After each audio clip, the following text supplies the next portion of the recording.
Рыскелди Чыныбекович, мынакей сизде жогорку кеңештин депутаты катары ошол жогорку кеңештин тыңдаларында мындай курч ачуучулукка дайындап катуу сүйлөп келетиңизди билебиз.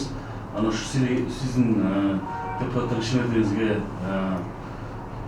чындыкты айткандарыңызга байланыштуу маалыматтар жатканда көп эле жазылып турат, бирок акыркы убактарда мынакей атап айтканда ушул жалкан KG маалыматтарында социалдык тармактарда сиздин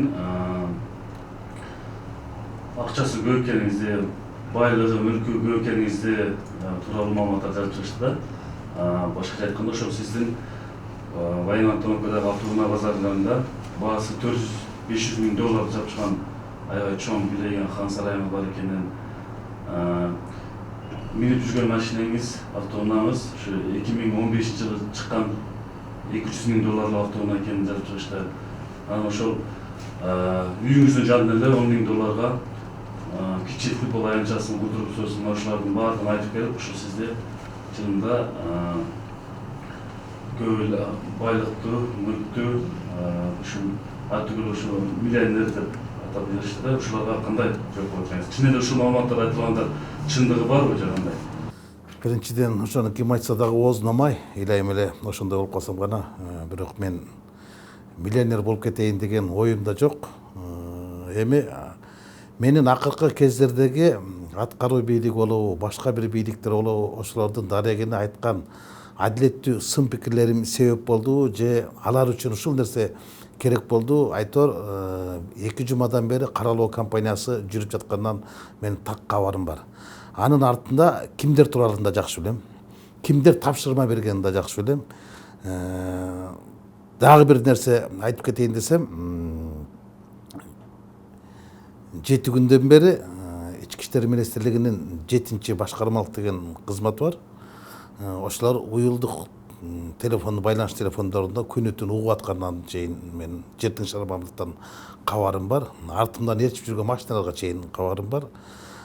Бул эми каралоо компаниясынын каты жүрүп жатканына менин акыркы кездердеги саясий көз карашым себеп болду окшойт. Бирок кандай болгон күндө дагы бул карандай калп болгону каралоо компаниясы жүрүп жатканын айтып кетишим керек. Ал эми сиз айткан жанагы чалкан KG деген сайтка чыккан маалыматтарды өзүм окуп алып, бир чети күлкүм келди, бир чети болсо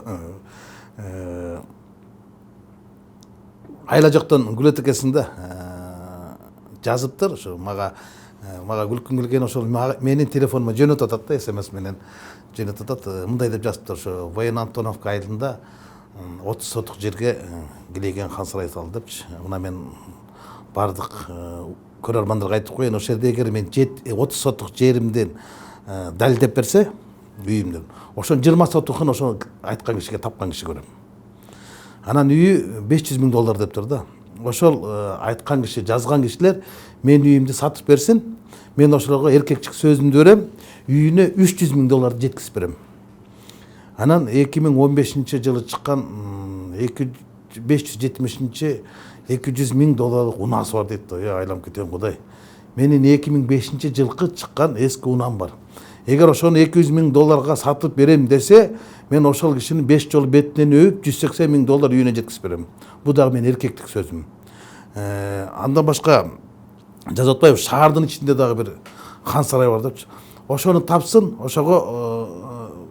ошол күнү тапкан кишиге хан сарайым болсо өткөрүп берем. Анан дагы бир башка маалыматтар жазыптыр. Менига туура келбегенчи. Мен кайсы үйүм бар экенин, качан салганымды бардыгы эле билишет. Үйүмө барып жүргөндөр, журналисттер деле билет. Мени таанып билгендердин бардыгы билишет.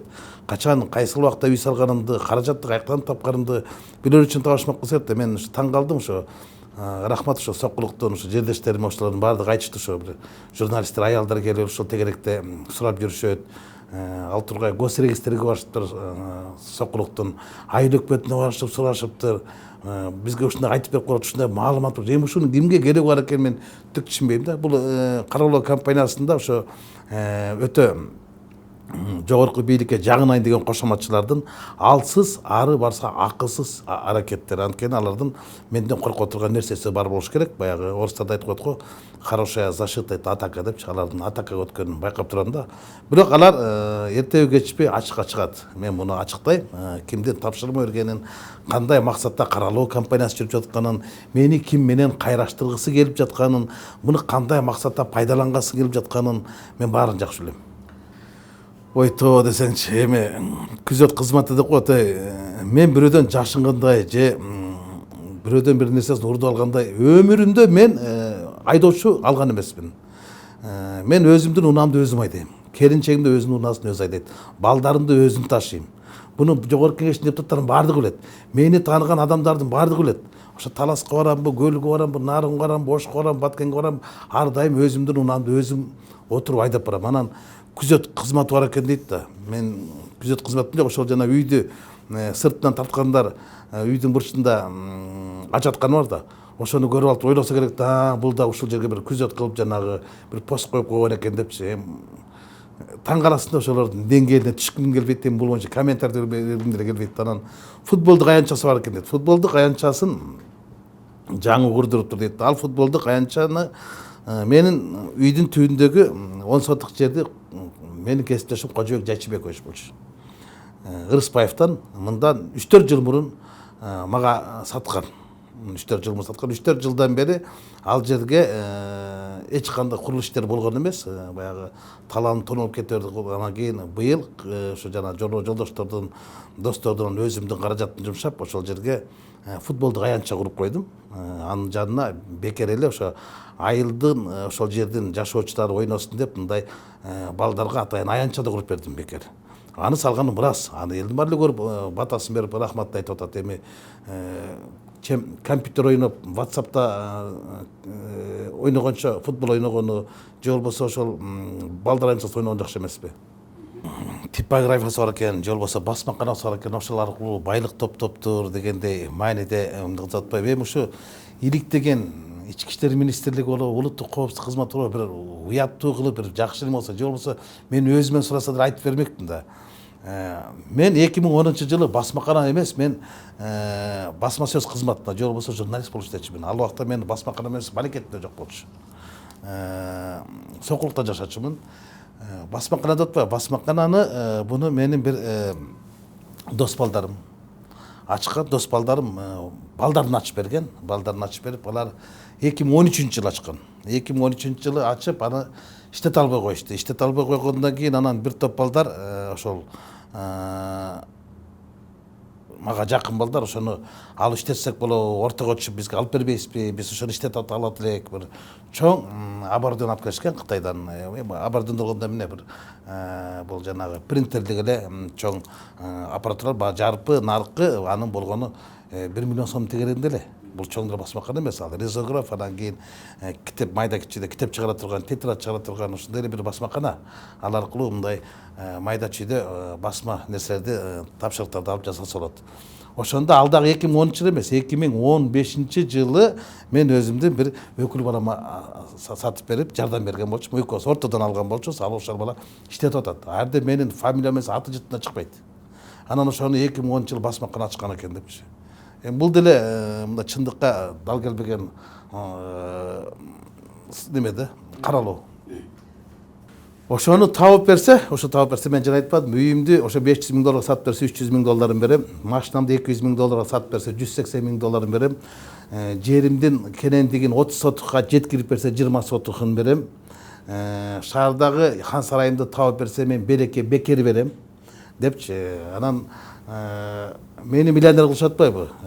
Миллионер болоюн деген оюм жок. Менин жүрөгүм анан жүзүмдө миллионердиктен дагы кымбат турат деп ойлойм да. Анан ушундай каралоо компаниясы айтты, ошо мени миллионер кылып коюптур, ооздордон майдап турайын. Эгер мен миллионер болуп кетсем, ошолордун мени каралагандардын баардыгына ошол $1 миллион бөлүп берем. Ошолорго жардам берем. Андай оюмда жок. Бул эми мен алардан эмес, алар менден коркот. Коркуш керек. Ал корккондун белгиси ошол. Азырынча эле баягы мени каралоо компаниясы жүрүп жаткан негизги максаты бул меника бир нерсе тапканга, оозумду жапканга, же болбосо эл арасындагы менин калыңдап кеткен кадырымды басаңдатканга, эл арасындагы угулуп калган урматымдын узарышына баягы кыскартайын деген эле аракеттер. Мен айтпадым ошол булардын алсыз, акылсыз аракеттеринен майнап чыкпайт.